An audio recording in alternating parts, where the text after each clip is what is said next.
We're going live now.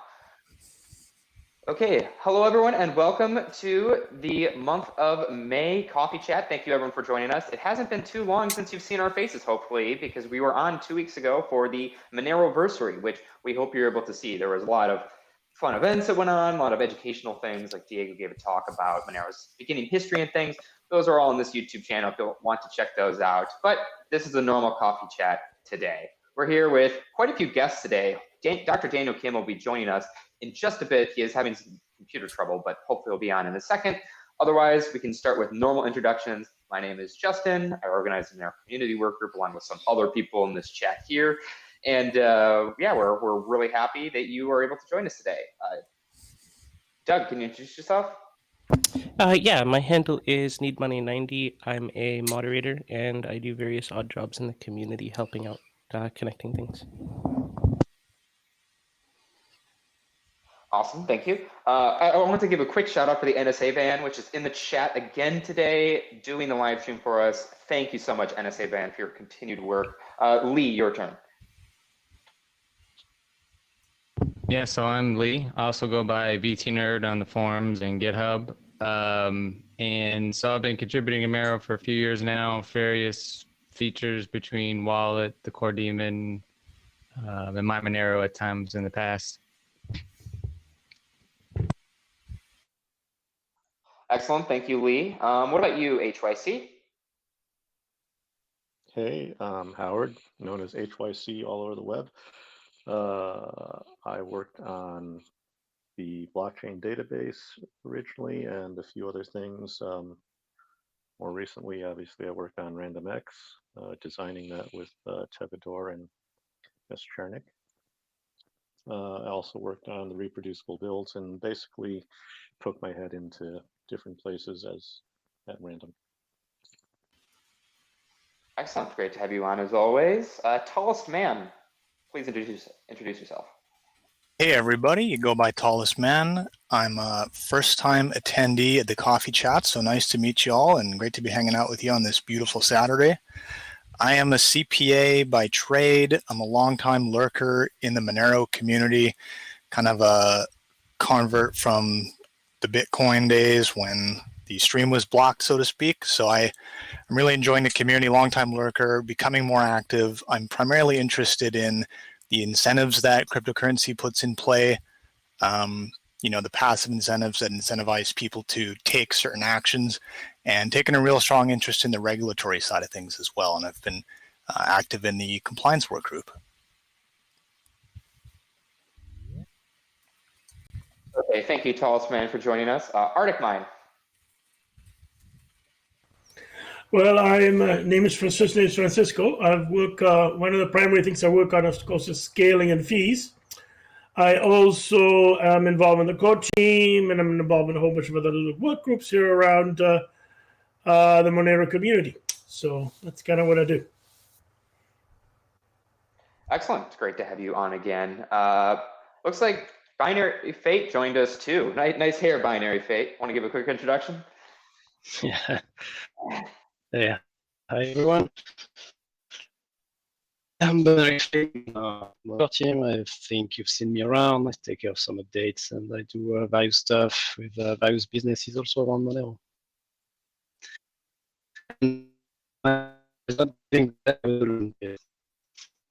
Your connection's super spotty right now, unless that's just my end. No, I'm seeing the same thing. Sorry, your last sentence there cut out.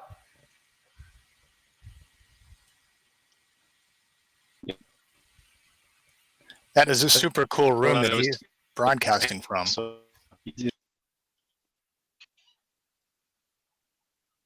Man, the internet's dying. Yeah. You might need to do one of those no video type things, Binary Fate, unfortunately, because your connection is not super. There you go. Well, thank you for joining us. Let's see. Is Dr. Daniel Kim in the chat yet? Do they fix their? Would you like to sort of up audio on? Okay, Daniel, would you like to introduce yourself? Hi, I'm Daniel Kim. Tim, can you hear me? We can hear you, You're but real the audio. distorted. So Can you drop your more gain? distorted, huh? Yeah, drop your gain somehow. Okay, how's that? Better? Better, yeah. All right, I'll turn it down a bit more. Yeah, that's Yeah, I'm much Daniel better. Tim. Glad to be on my first coffee chat here. So I have a consulting business in which I try to link two separate worlds, that is of traditional investors and that of OG, original kind of open source, true cryptocurrencies like Monero. And recently I've had the privilege of being involved in the Monero Means Money film. It's good to have you here, Daniel. Thanks for coming. Yeah, seconded. Okay, so just again, for people who are joining their first coffee chat, this is a very casual discussion. You're able to ask us questions. We're going to address them on air, so to speak, as they come in. So please, please make this an interactive session. Make our jobs easier by asking us fun questions and making this an interactive discussion. This is really all about checking in with the community and giving a reason to come together, answer questions, those sorts of things. But we can proceed through the news otherwise. I'd like to start with the biggest technical change that's happened with Monero recently. And I want to hand it over to Lee because Dandelion++ was finally merged into Monero. So can you give a quick explanation? I know you've explained this on every single call probably for the past several months, but the one sentence description of Dandelion++, and then again, what the impact is for people who are using Monero with the next release that comes out. So Dandelion++ adds IP transaction privacy to the Monero public network as opposed, without Tor. And so the impact will be improved privacy of users, even if they improve privacy when users send Monero transactions, even if they do not use Tor at all. So there's still probably beneficial reasons to use Tor. It's just that you can just sort of out of the box, as soon as more and more people run this out of the box, the privacy for transactions should improve. It's kind of hard to quantify, unfortunately, but yeah, I think that's the summary. Better transaction broadcasts coming to you as soon as you either build your own release or download the latest release that'll be coming. Yeah. Actually, I think the next is coming soon. I'm sorry to cut you up. I think the next release is coming soon. So it should be imminent, and there's no fork needed for this. So that's the other benefit. We don't have to have this huge ceremony. It's pretty much just the more people that run the newer version, the more privacy there will be for everyone on the network. Yeah, really, really exciting news for people who have been waiting for a really convenient network solution for using Monero Wallet. This is obviously a big step forward in that regard. So, props to you, Lee, for championing that project. We really, really appreciate it in the Monero community. And yeah, if there are any questions related to Dandelion++, please ask them in chat and I will relay them over. We had one come in. They asked, so after the halving in 2 weeks, will Monero have more emission than Bitcoin once again, or will it still be, or will it be less? Is anyone an expert on this and knows that on the top of their head, or is that something I should look up? My gut says there's more, but it's been a while since I've ran all those tables myself. It should be actually, Monero's emission should be higher and then it'll drop below during the 4-year Bitcoin. The 4-year Bitcoin, because basically Monero, I think, is about, if basically you take the emission of Monero and you multiply it by 5, and you're going to be over the 6.25. The market total number of coins are very comparable. So that's a rough indication. And what you'll see is that Monero's emission will continue to drop, Bitcoin will stay flat, and then at the next halving, which is 3.125 for Bitcoin, it's pretty comparable to Monero's tail emission, at which point Monero will pretty well be the same for 4 years, and then Monero will always be higher. So that's the long and short answer.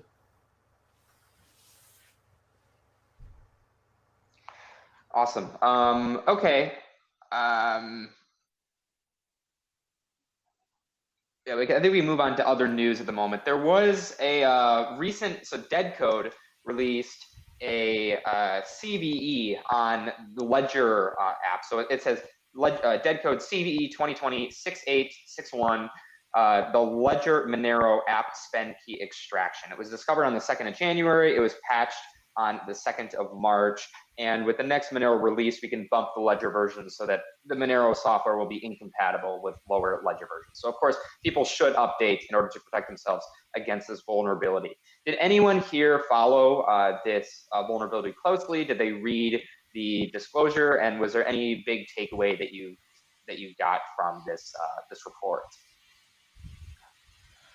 And I can post that report in the chat here for people who are following along.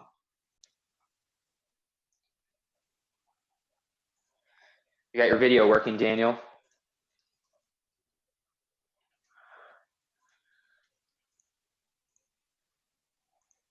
Okay, so I just posted that. Okay, so it looks like no one's really followed that Ledger thing, but there was an issue with the Ledger app where people were able to extract the spend key. I posted the link in the YouTube chat for further explanation on this, and yeah, it's been patched, and the person who reported the vulnerability said that it was they were pleased with the way that Ledger handled the process. So that's always good, because not only does it directly extend on Ledger, but to some extent it does influence their perspective of improving the Monero security ecosystem too. So it's always good when these different ecosystem components fall in line. Okay, unfortunately, Vic said he couldn't be here today, but Vic celebrated his 50th birthday and he had a giveaway of Monero. They've really been pushing the whole get Monero in the hands of people who might not purchase Monero or have Monero on their device otherwise. So it's been interesting to see, if you want to look at a marketing tactic, them engaging, especially on Twitter, with other cryptocurrency influencers, so to speak, and getting them to use Monero. One thing that I'm always excited to look at is seeing, like, when there's a giveaway or something, how people are using the wallet. One thing I noticed is that when people are like pasting their addresses and things in order to try and participate in a giveaway, they hardly ever paste a sub address. They usually paste the beginning, main for address. So I think it's a pretty interesting insight into how users use Monero, and it's a good way to have a sort of user test, so to speak. Does anyone have any ideas for other ways we can test the Monero software, even if it's not like as official as directly sitting everyone down in a room and having a test group? What other ways can we get insights from people besides installing an analytics software with the official wallets?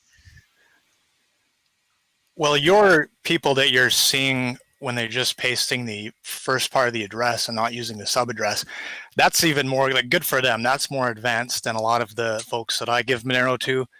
When I give it out, it's more like, hey, let me see your phone real quick.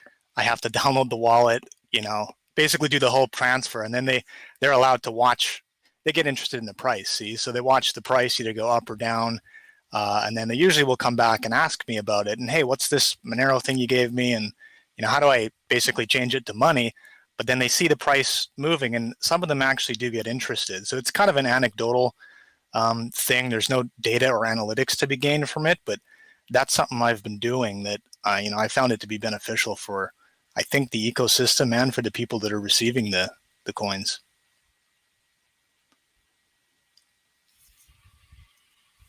Cool. Doug, do you have any ideas? You interact with a lot of people in like the Telegram chats and things that I usually don't interact with. Sorry, I was AFK for a bit. Can you fill me in on the topic real quick?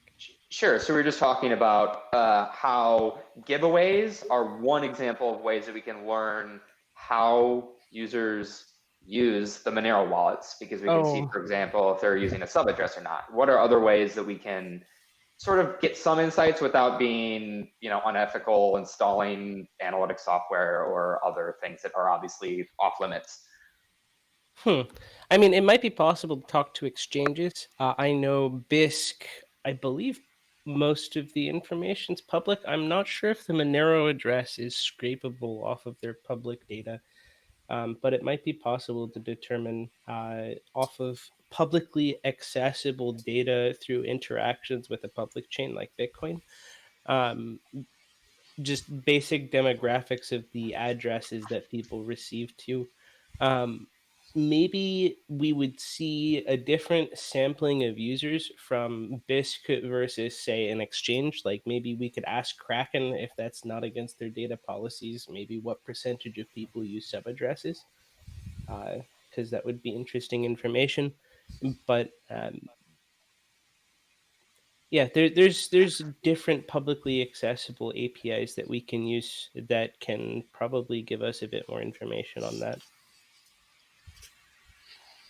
I think that BISC one is a particularly good point because all that data is available for people to mine. I mean, similarly, you can try and do a scraping with Open Alias. I mean, I'm sure that that's a pretty niche audience that would use Open Alias at the moment, but and also it's and in terms of how long it's been around, we're going to see a long tail of the initial people who signed up, having an overhang over the existing users signing up with sub addresses, etc. Got it. Cool. Oh, look, Vic joined us. Hello. You guys see me?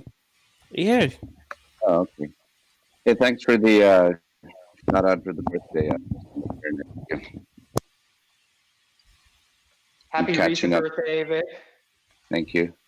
I'm catching up to Arctic Mine. Another year. Right. Hey, I heard you mention giveaways on Twitter and marketing. Is it okay if I address that? Yeah, go ahead. Yeah, so actually I wanted to bring that up to the community for a while. I mean, I know giveaways are considered scammy or cheesy at times, but oh man, yeah, Cake Wallet doing a giveaway on Twitter. Well, let me tell you, birthday giveaway for a free Monero just like triggered my red flags hard. Yeah, exactly. Well, you know, it accomplishes a lot of things. Number one, it's fun. People like getting free money. Number two, it markets to non-Monero people, you know, and I think in a few coffee chats earlier, I mentioned that we're going to try to market outside of our Monero bubble. So that's another reason we do it. Third is it does get a lot of downloads. I mean, every time we do it, we get a lot of downloads. And it's testing at a very low cost. Because in one go, you have 300-400 people downloading the app and trying it and trying to receive Monero. And then we get a lot of feedback. We get a lot of feedback. Oh, I'm having trouble with this or trouble with that, or I like this, I don't like that. So for a very, very low cost, you know, risk, you get a lot of advantages. So I know it's I think to try to get around the whole scam label, a couple of the giveaways we did ourselves, we said, okay, we're going to give away to 50 people or 60 people. So so it doesn't look like we're picking out a winner our own and sending the money to ourselves. So that's I know that might have been on question for a lot of people, but that's why we do it, and I think it's a win-win-win for all, for Monero, for the users, for Cake. I think it's great. I'd love to hear feedback though. Vic, I'm curious, what ways are you using? You mentioned that you're marketing to, or you have plans at least to market to people who aren't already in the Monero community. Are you talking about marketing to people that are already in the cryptocurrency space or people that aren't involved in any of this at all? And if so, what kind of techniques are you using? Maybe we could brainstorm some more. Yeah, I guess the second stage we're at right now is marketing to Bitcoin people or people already in the crypto space. And for that, we're just using crypto Twitter influencers, people that have a lot of followers that tweet a lot about Bitcoin, but in crypto space in general as well. And that's actually been quite successful. We've had a lot of these pure Bitcoin maximalists. We were able to get them to do a lot of Monero tweets, as you've probably seen on Twitter. I think the third stage would be to go outside of the crypto space, but I don't think. I mean, we're very tiny. We're I mean, most people in Bitcoin don't even know about Monero, let alone Cake. So I think we got to get to those people first. But yeah, I'd love to get together and do some brainstorming, and get that out more. Does that answer your question? Yeah, no, it definitely does. Thank you. And that's what I figured, that you'd be going to the people in the existing ecosystem. And to what you said, I think that carries a lot of weight. Like some of the Bitcoin OGs, they're aware of Monero, they've heard of the project, but as was evidenced in one of the Andreas Antonopoulos videos of probably less than 12 months ago, he didn't know a whole lot about Monero, which I thought was very surprising. So I'm assuming most of those guys don't. Yeah, yeah. I mean, it's funny. I went to that Satoshi roundtable in Mexico. My wife and I went a few months back, and in the hardcore Bitcoin community, it seems like Monero definitely has a lot of respect, or they were just being nice. I don't know. It seems the people that know really know, right? So, but yeah, I think we need to get out more. At times it may seem like we're just marketing Cake, but I think if you look at a lot of our marketing and tweets, it's just about Monero in general and privacy in general, sometimes even that broad. Very cool. And we sponsor shows. We sponsor shows, as you guys must have seen, like Monero Talk and Crypto Finally, Girl Gone Crypto. So, which is the new one, which we'll start sponsoring that next month. And that's a lot of Bitcoin people that watch those other shows. So, how much money will you give me to put the Cake Wallet logo in the upper left of the screen here for Coffee Chats? I mean, just so everyone knows, I asked Justin if Cake could sponsor this coffee chat. Then I myself said to him, I said, no, forget that question. This coffee chat should be neutral and not corp, backed by corp or label, have a corp stamp on it. So that statement was sponsored by Master Monero. Yeah. Well, from my perspective, I think it's good that you're trying new things that other people that are involved in the Monero ecosystem might not be in a position to try out for marketing. So it's good to hear the feedback that you find it successful. And I think it'd be useful to have a sort of marketing ideas work group where we come together and come up with some, throw around some different outreach ideas on a regular basis. I think that'd be good to get people on the same page. Well, any other quick comments on this topic? I have a question for you guys, for everybody. I mean, some people within the Monero community have tweeted back saying that sometimes our Cake Wallet account looks like it's shilling Bitcoin. What do you guys think about that? Because our purpose is to market to the Bitcoin people who already know cryptocurrency, get them to try out Cake and Monero, and then learn about Monero. How do you guys see those tweets that we put out, or you don't see them, you don't care?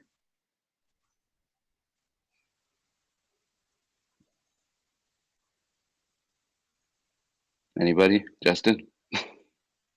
Apparently no one follows a Cake Wallet Twitter in this chat. I'm sure everyone's loading it in another window right now. Yeah.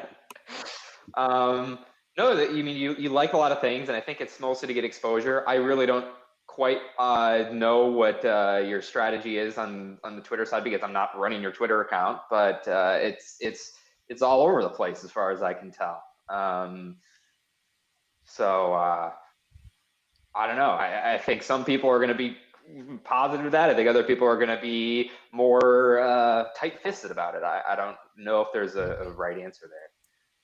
Yeah, I'm just reviewing the feed here, and I don't see anything that would be, fit in line with those comments. I find it interesting that you've retweeted Peter Schiff. I listen to his podcast all the time, but I think for a while, I thought, so for anyone that doesn't know who Peter Schiff is, he is a kind of a hedge fund guy, very traditional OG in the existing financial markets, lives in Puerto Rico, doesn't pay any income tax, that sort of thing, or no capital gains tax at least. And for the longest time, I thought he either knew more about Bitcoin than me or just completely didn't get it. So I found it funny that you followed him or retweeted what he said at least, because he's a massive bear. Yeah, I mean, love him or hate him, but he does stir, a conversation. He does bring up a lot of points just about what is money. That seems to be the number one topic anytime he bashes Bitcoin, right? So I think, and there's a lot of points and different people put it in different ways on explaining what money is. So, I mean, it's educational, I guess. One thing I will say is that it's very easy to bash Bitcoin on its failure as a transactional currency because it's already failed as a transactional currency.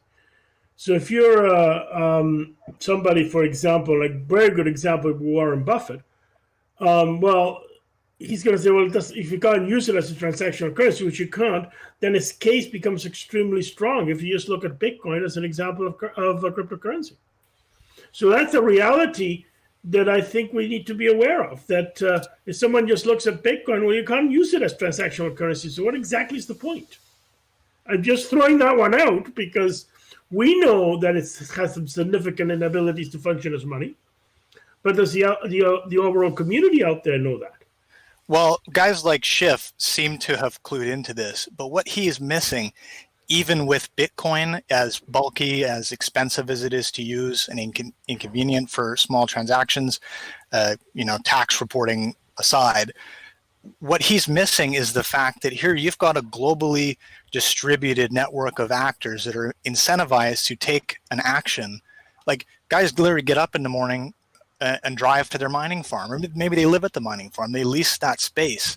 They pay for electricity. I mean, talk about powerful technology. You can't even get people to do half the time what you want them to do when you're paying them.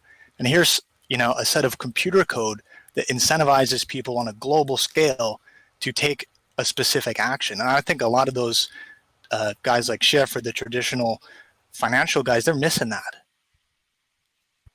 Well, they're definitely missing the open source aspect of it, or the free software aspect of it. That's very true, which is what you're alluding to. I would agree there. Yeah, I don't think we can have a conversation about people soliciting outside investors without speaking with the man himself who runs Sweetwater Digital Asset Consulting, Dr. Daniel Kim over here. So, Mr. Kim, when you start talking with other individuals, when you're discussing with people who are involved in the traditional investment space, what type of strategy do you take? What type of hesitation do you typically see, and what's your best way of getting through a lot of these hesitations? Because obviously in the Monero Means Money film, you spoke very directly about how you feel Monero is a really important asset class that people should take advantage of. How do you best communicate that to traditional investors?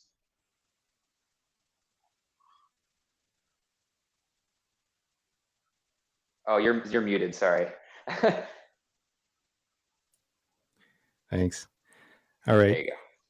So for some reason, I'm unable to separate the audio coming out, so I have to mute the volume for everyone else to avoid feedback. So I'm not ignoring you. I'm just turning everyone off for now.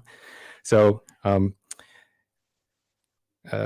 so for the question of how to approach talking with people not in cryptocurrency about this who are in the investment space, I think I try to emphasize that my function is really an educational one. I'm there to be a Sherpa, and I'm not in a sales position. I'm not trying to sell them anything. I'm there to provide education. I'm there to provide all of the insights and techniques, and as far as acquiring and storing cryptocurrency, and I share my insights, just like I did in the movie. And it's that sort of emphasis that I tried to go with. I don't ask for example, a percentage of assets under management sort of fee. It's really just straight time. And so I really emphasize that my function is an educational one, really. I think that's the key thing to that I'm trying to get across, is that I'm not, trying to sell a product. I'm not trying to really, I'm certainly not working on commission or anything like that, as all of my efforts with the Monero community have been completely on a voluntary basis. I've, paid my own way to all of the conferences that I've given keynotes at, and I've never solicited funding from the funding system. So I try to maintain a kind of independence from the community, but also, a really deep knowledge that I try then to pass on to those who find this entire concept of a decentralized group kind of in charge of its own form of money to be rather foreign. Daniel, when's your star on the Walk of Fame for the movie? Can't you just buy those? So we should do a Well, it Monero brings up, I guess, the fundraiser to story buy of him that. how the movie came up. So on April 4th, I got a message from Justin saying, "Hey, I have this wacky idea for this movie that I'm thinking of making because everybody's in shutdown, and some trusted people in the community think that we might want to base this off of some of your keynote talks." And my response was, "Yeah, I agree. That's really wacky." So, but it was a sort of situation in which there's a project defined with an extremely tight time frame, because basically Justin's idea of trying to kind of basically, figure out and get into the box office statistics was really there's a very small window of opportunity, and it just happened to be that I guess my publicly available material lent itself the best to a quick project. So yeah, we started this work group, which I guess now has become the Monero Film Work Group, because in the meantime, in the process of going through all of this, I think we've developed some, group expertise in video production, which could be helpful to the project in the future. But I think a lot of these parameters maybe got, they were unknown to the community initially. There might have been an assumption that this was a project that was aiming to get the best possible documentary out about Monero. In actuality, it was really put together in tens of hours, not tens of months, which is what you would really need for a proper documentary. And also working through this process, it's definitely clear if there's anyone who hasn't participated in a project like this, that especially when you're trying to get consensus with a group of, say, a dozen people, every single decision takes a ton of time. So we went through maybe, at least 5 or 6 titles for what the movie would be called. Then there were decisions to be made about, are we going to try to put cuts in the keynote talk? Are we going to just go with it as it is? How are we going to do the end credits? I mean, could we even put end credits together? Because it's not like we had a whole lot of expertise in, video production on our team.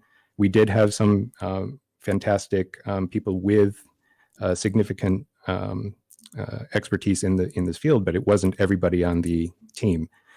So yeah, I remember kind of advocating for this idea that the end credits ought to include everyone involved in the Monero project, because there's been a ton of work put in by the devs and all these work groups. And one thing that's rare in a open source project is just having a opportunity for all these contributors to get some public acknowledgement and appreciation for all the work that they put in. So that was something I really wanted to put in. I guess I see my role in the movie as being, well, while Justin was, he was up to his ears in the details of the business of movie making, and figuring out how to make contracts with theaters to show the movie, how to deal with the reporting people who publish the statistics for how much ticket sales were made for each movie, and he did a fantastic job with that. I was glad to have Justin be in charge of all that, and I was really focused on trying to make the best possible actual product out of the movie in the time that we had. And so, I chipped in various ways. I helped with the subtitles. I dug around in my files from back in my musician days, which was, I guess, 3 careers ago. But I found some sound clips of performances that I had done of Bach, who is probably Leipzig's most famous composer. So it was nice to contribute that to the end credits. And then after the theatrical release happened, I continued to look into ways to try and make basically a better product in time for the YouTube release, which just happened yesterday. And I'm glad to see that the numbers for viewership for the freely released movie are doing pretty well. So basically, yeah, that was my, I guess, my perspective on the creation of the Monero Makes Money movie. I just want to quickly chip in and just say, like, I know that to some extent people have considered me like the face of the project, but like, really, I had no skills and continue to have no skills in terms of movie production and making. So like, this absolutely has been a Monero community project. It started as just an extension of the Monero community work group. When we released it, we said it was like a Monero community work group production. But ultimately, we put together a group of people that are able to tackle on some of the challenges that we have in the general Monero filmmaking ecosystem. For example, those Monero introductory videos that say Monero has over 40 developers and we need to update, like, now we have a group of people that know how to do those sort of things. And it's been really exciting to watch. I want to share some quick statistics though on just the free movie release itself, because they're pretty large. Like, the Monero Means Money YouTube trailer, which was embedded in the Vice article, it was embedded in several other places, is now the number watched video on this channel, more than any other Breaking Monero episode or anything else. That's what's viewed the most so far. So that has hit very clearly not just people that are interested in Monero, but people who are interested in the wider, tech ecosystem broadly, not even just Bitcoin. It's past that. And what really shocked me was that the Monero Means Money film, I can see on the YouTube administrator side of things, like, what the impressions click-through rate is. The impressions click-through rate on the film, which is over an hour long, is over 5 times the average of the channel. And this is higher than, and like, the channel itself is within like the normal barriers for a YouTube channel average. So people not only are getting notifications that they've already set up and are viewing the film, no, they are seeing the film recommended to them, and 17% of the time when they see it, they're going to click on it. Like, that's incredible. And I think that we've done a fantastic job, not only just to get in places that are outside of the Monero ecosystem, but are encouraging people to actually view the content. So I think that there's a huge opportunity to, afterwards debrief to figure out what we did incorrectly, what we did correctly, and then use those lessons in future Monero release projects. Because I think, I obviously am not like a marketing expert, so there are things we definitely could have done better, but I think that we did a lot of things right, and we need to do everything we can to learn from this going into the future. But I was just astounded when I saw the click-through rate, honestly. It's remarkable to me that so many people see that and they're like, wow, I'm interested and I want to view that. And I don't think we did that much of a whole clickbait thing either. Like, people click on it and they still watch. It's not like they watch only a minute. They sustain for a period of time. So like, the watch in the movie has already exceeded all the watch time on the Monero-versary we did 2 weeks ago. So, and that's within less than 24 hours. So it's really, really exciting for me to see. That Any other? 17% is huge Yeah, for the like, click-through rate. yeah, I thought there was an error, but no, it's been remarkable. Typically, to people who don't, who might be new to this, the typical click-through rate is like somewhere between 2 to 10%. So for it to be so much higher is like on a channel that has, or on a video that has a lot of views and is one of the most viewed videos that we have already. That's really, really significant. So I hope that this film will be something that we can point to people in the future, and it will be a means of people learning about Monero for the continued future. It's super awesome. Okay, any other things on Monero means money before we continue on here? I'm sure we have other things that we want to talk about in the next few minutes here. Doug, I'm going to hand it off to you. If there are any questions that came in with the chat, I haven't been able to spend super close attention to the YouTube chat. It's been really, really lively today. I'm just arguing with Howard about signatures requiring asymmetric crypto. Oh, okay, I see. With respect to the movie, I think it's just an excellent initiative that is turning out to be a winner. And that's my sort of feeling just from what I'm hearing about it and the kind of feedback. So yeah, we've got something really good there. So excellent. I guess I just wanted to add about for anyone who watched the theatrical release of the movie, we actually, I spent some time thinking about feedback that was coming back about the movie. Probably the biggest negative one was people expressing some disappointment that they were expecting more than a lecture. And so, AJS, actually, one of the editors on the film, did a fantastic job. He, put together the renders for example, the two preview clips that came out. And again, like talking about how much effort went into this, each of those two preview clips, like basically to do those two preview clips or trailers, took at least a full day. And we went through maybe 10 iterations of those and kind of, nitpicking over every minute detail. What is this? How are people who've never seen anything about Monero going to react when they see something like this? Anyway, so AJS had a fantastic addition in one of those trailers to include some vintage footage about fiat currency. And so, I kind of went with that and, spent like a day and a half looking at other vintage clips that ended up getting put into this latest version of the movie. So it was just an addition of a few minutes, but like a lot of thought went into it. And for those who maybe saw the theatrical release and would have appreciated a bit more of the lecture part being broken up and interspersed with some other media, well, the current free version on YouTube has that. And I was the annoying person in the end that's like, ship it. Given the timeline. But yeah, it was astounding to me to see that people were working on so many of those iterations in the process.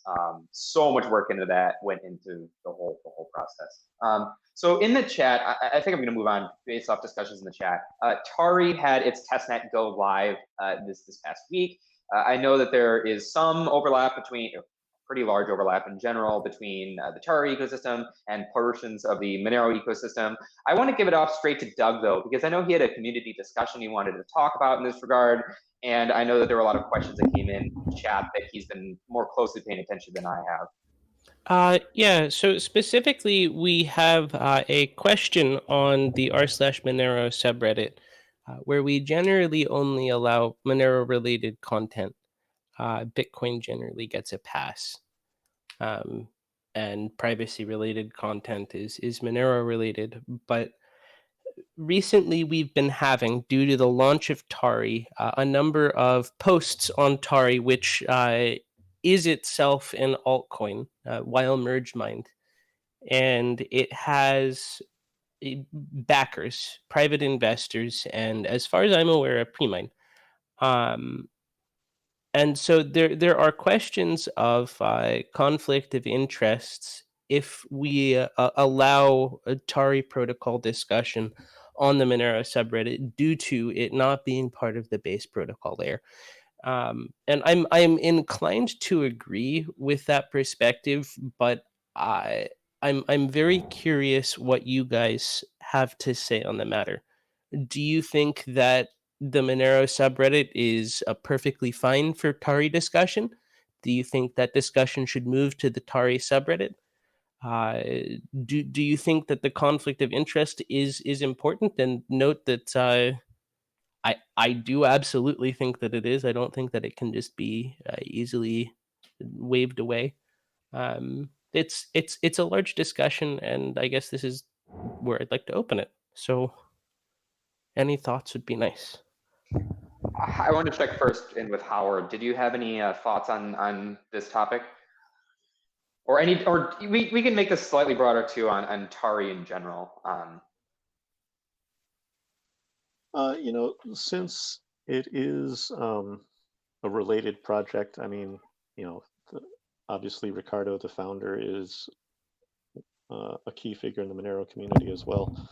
I mean, and it's merge mined with Monero. There's obviously a lot of connection, cross-pollination, whatever going on. So, I mean, I think it's fair to have. It's the Monero subreddit, not the Monero developers side project subreddit, though, which is a point that people have brought up.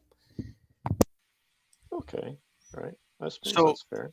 Like we have to moderate based off of the rules that we have in front of us, and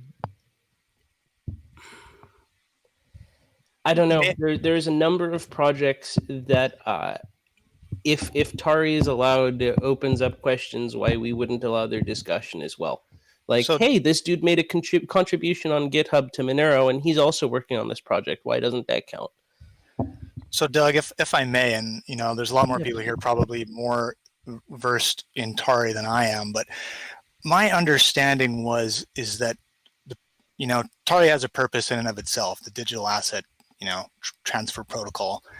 However, I have heard it stated by the people behind Tari Labs that one of the core objectives of Tari is to further Monero, be that directly. If they do that, those topics are absolutely allowed on the subreddit. Okay, yeah, fair enough. I also, though, didn't understand there to be a pre-mine. Now, I'm not, again, the most knowledgeable guy on Tari, but I don't know if that's the right word. There is some form of investor compensation, as far as what I'm aware. Like they received investor funding, and as far as I'm aware.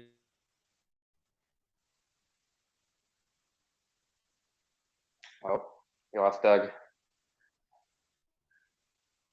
Okay, hopefully he rejoins us. I guess. Did anyone else have any comments on this? I do have some comments on this and some thoughts, and my perspective is slightly different. I do appreciate the dilemma that Doug is in. But let me give you an example of a coin that is potentially a competitor to Monero, and that's Bitcoin Satoshi Vision.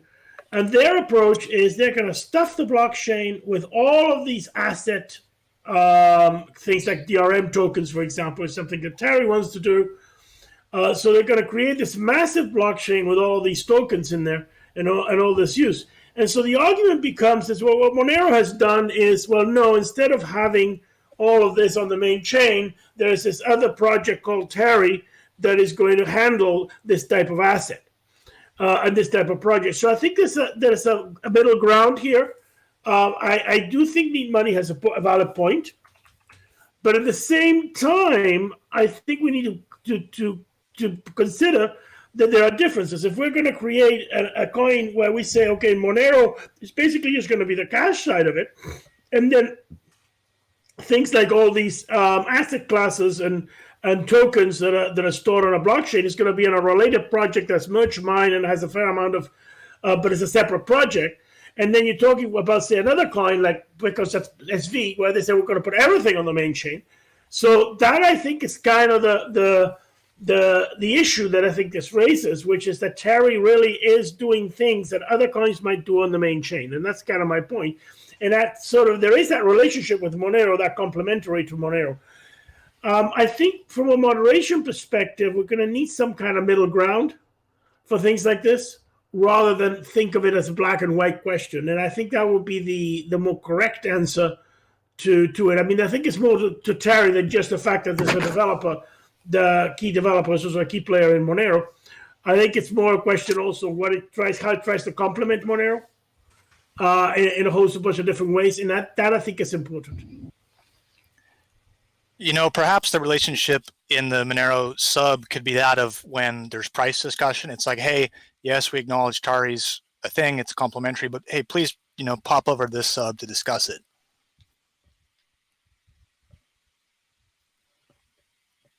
I mean, I expect that they'll have their own community ecosystem. They won't be entirely reliant on Monero, I hope. They do have their own community. They already have their own subreddit where this discussion and stuff happens. I think it's more a question of what the type of discussion is and how it relates. I mean, for example, if we're going to compare, if we're discussing how Monero does this differently than somebody else, then I think it's legitimate to discuss Terry. Because some other coin that we're comparing Monero to is actually doing it differently. And that's kind of the point that I'm getting at. So there's I think it's a middle ground here, as opposed to a black and white. That's kind of what I'm saying with respect to Terry. And it has to be the idea that, well, yes, there is. If it's a strictly Terry discussion, it should go on its own subreddit in its own community, and that's appropriate. And we link it and all that.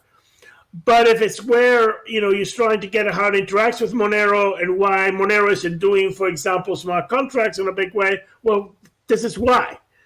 This is in a different project. Yeah, I kind of second Arcticmine's opinion generally, where it's not that it comes down to like is ultimately what's being posted complementary to Monero, and if the answer is no, then it shouldn't be there. But and you don't need to interpret this super broadly. You can interpret it relatively narrowly. Like, is the specific post that is being made relatively complementary to Monero, and like is a reasonable relation to Monero? I mean, this is the question. Then I think so. You don't need to think about it necessarily for like Tari as a project and whether all content should be allowed or not. Just like, is the specific post on Tari, worded in a way that is complementary to Monero or has a clear relation to Monero? So let's say look at the recent post on the subreddit. Is this thing on? Hello? Yeah, we can hear you. Yeah, we can hear you. Oh, okay, yeah. So the recent post on the subreddit that had over 100 upvotes on Tari's beta testnet coming out, which, note, is not merge mined with Monero. Tari might eventually be merge mined with Monero, but release of the testnet, the post got reported, and somebody has commented in the thread, can we start dealing with Rule 4 violations? And I would say, yeah, from my perspective, it's questionable. Specific post is, I think like if it starts getting to be a volume, might get a slight pass.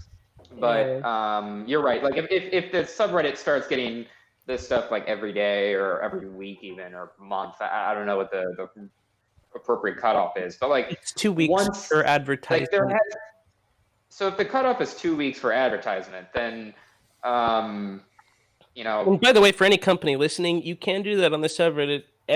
Please do this. Like we want you to be advertising and telling us like, hey, we actually take Monero or use Monero. Every 2 weeks, just make a post saying, hey, our service exists. If you're doing it more often than that, it gets spammy. But like honestly, it's not a huge deal. We have a couple services that do that. I believe Godex. Every single time Godex posts, we're like, no, please, we want activity. We want you to post about your service. And then people are like, your fees are too high. And I'm like, come on. There's no other company who's actually like trying to go and post every 2 weeks about their service. Like, give them a break. Like, people are asking, like, remove it. Why are they advertising? But no, that's exactly what we want. Okay, sorry for the rant. So just a piece too on the Tari, investors, just because I think I understand that one fairly well. And it looks to me like the investors came together to start Tari Labs. Tari Labs obviously contributes a lot of development to the Tari open source protocol. And you're right, there were outside investors to that. And they come in, I believe, now I haven't talked to anybody at Tari about this. This is just my own speculation. I believe they're involved in the creation of Tari Labs, but more so the creation of Big Neon, which is the ticketing service that is going to be the first customer of the Tari open source protocol. So my guess would be that those investors get their return out of Big Neon first and foremost, and secondly, potentially. I just couldn't see a way that would happen based on all that I've read. I feel bad saying this because I don't have a quote on hand for it, but I remember hearing something about there being a sort of portion of transaction fees, but that's all I remember. That's related, I believe, to the transfer of assets on the chain. Yes, I think it's. So the underlying crypto. That does ring a bell, Justin. It was to do with their payment was contingent on actual utilization of the chain in a way that if they were to game the statistics, they couldn't even get a profit from it because it'd just be moving money from left hand into their right. Yeah. You should have Naveen on here to talk about. Oh, that would Tari. be fantastic. I can go and shoot him a message and we'll see if he can be on for the next coffee chat. My apologies for any Tari investors or developers who are listening to this face palming because of the misinformation. We're really just trying to figure out where conflict of interest lies and actually try and have a fair, even point of view across multiple projects. Even if we do have developers between the two. Well, I think it's a bit more than just developers. It's also the fact that there's presumably sufficient significant support going into the Monero project. But there's definitely also the conflict of interest issue. So I think there's a bit of a balance in there. It's tough being a moderator. That's the bottom line. Tell me about it. Okay, since it is 18 UTC, I'm going to wrap up this coffee chat. Thank you everyone for joining. Special thanks to Dr. Daniel Kim and Tallest Man for joining their first coffee chat. We hope to have you on future ones. Hopefully Naveen can join the next one, of course. Final closing remarks. Sarang Noether gave a monthly report on Reddit and of course the CCS, and in it, he is going to have his work cut out for himself over the next future months because, of course, I'm going to expect 25% bulletproof performance increases every month now. And if he doesn't meet that, then he's obviously just slacking because I know he can do it. So, yeah, really, really awesome update there from Sarang Noether. Monero has a much better, last month totally overperformed there. And also the Monero CCS for a Debian package for 2 years was funded. This is someone who's involved in the Cubes project that offered to have a separate Monero Debian package to make it easier to install Monero. That is funded, so that's going forward. Other pretty exciting news. Any super final results here? Final things you want to mention for this coffee chat before we sign off? Nope. Okay. Thank you everyone for joining. It really means a lot to me that you came. Thank you for the huge discussion in the YouTube chat. Looks like it was really, really lively. Thank you, Doug, for mostly handling that today. And we will catch you in the next coffee chat next month. Take care.